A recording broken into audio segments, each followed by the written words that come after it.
Banjara Hills police station లో నటి సౌమ్య జానును పోలీసులు విచారించారు. హోంగార్డుపై దాడి కేసులో ఉదయం సౌమ్య జానును పోలీసులు అదుపులోకి తీసుకున్నారు. అనంతరం సుమారు 8 గంటల పాటు పిఎస్ లోనే ఉన్నారు.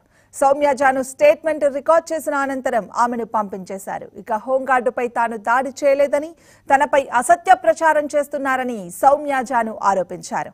తాను యూటర్న్ తీసుకుని రాంగ్ రూట్ లో వచ్చిన మాట వాస్తవమేనని, రాంగ్ రూట్ లో రావడం తన తప్పేనన్నారు. పోలీసులతో దురుసుగా మాట్లాడడం కూడా తప్పేనని, దీన్ని ఇంతటితో వదిలేయాలన్నారు. పోలీసులు తన స్టేట్మెంట్ ను రికార్డ్ చేశారని, విచారణ పూర్తయ్యాక మొత్తం వివరాలు చెబుతానన్నారు. ఇక ఆ జాగ్వార్ కారు కూడా తనది కాదని, తన ఫ్రెండ్ది అని సౌమ్య జాను తెలిపారు.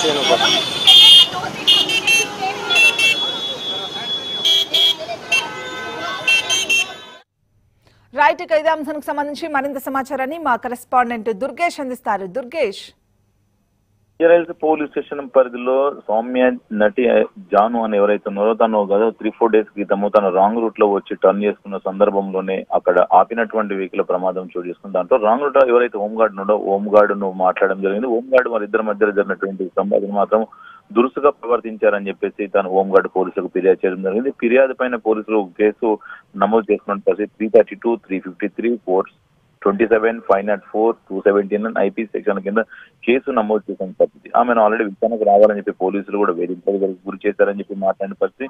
ఆమె డైరెక్ట్ గా నేను హైకోర్టును ఆశ్రయించడం జరిగింది. తను అరెస్టు చేసే పరిస్థితి ఉన్నది. తనకు అరెస్టు చేయకుండా ఒక బెయిల్ ఇవ్వాలని చెప్పి తను కోర్టును ఆశ్రయించండి. దాంట్లో చిన్న కేసుకు ఇంత అవసరం లేదు అని 41 CRPs నోటీస్ ఇవ్వాలని పోలీసులకు గైడ్ లైన్ ఇచ్చినటువంటి పరిస్థితి.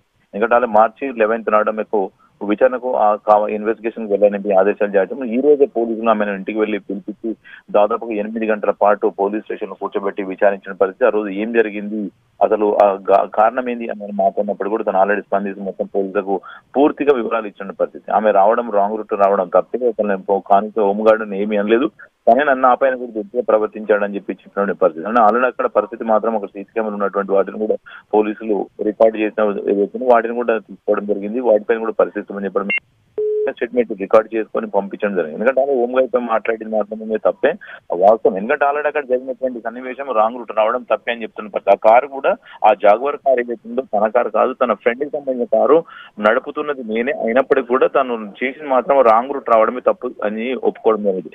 అయినప్పటికీ కూడా మరొకసారి పోలీసులకు అందుబాటులో ఉండాలని పోలీసులు చెప్పడం జరిగింది. దీనిపైన మొత్తం స్టేట్మెంట్ రికార్డ్ చేసి ఆమెను విచారించి ఆమెను ఇంటికి పంపించడం జరిగింది. మొత్తం మీద ఆ కేసు ఏదైతే ఉన్నదో కేవలము అక్కడ జరిగినటువంటి సందర్భంలో ఒకవేళ హోంగార్డ్ ఈమెను మాట్లాడా లేక హోంగార్డ్ ఏం మాట్లాడింది అనే దానిపైన పోలీసులు మరొకసారి కూడా విచారణ చేసే అవకాశం కనిపిస్తుంది. ఆ సందర్భంలో హోంగార్డ్ తనపైన దురుసుగా ప్రవర్తించాడు అని చెప్పి ఈమె వాదన. అసలు ఆమె రాంగ్ రూట్ లో వచ్చి నా పైన దురుసుగా ప్రవర్తించింది అతను.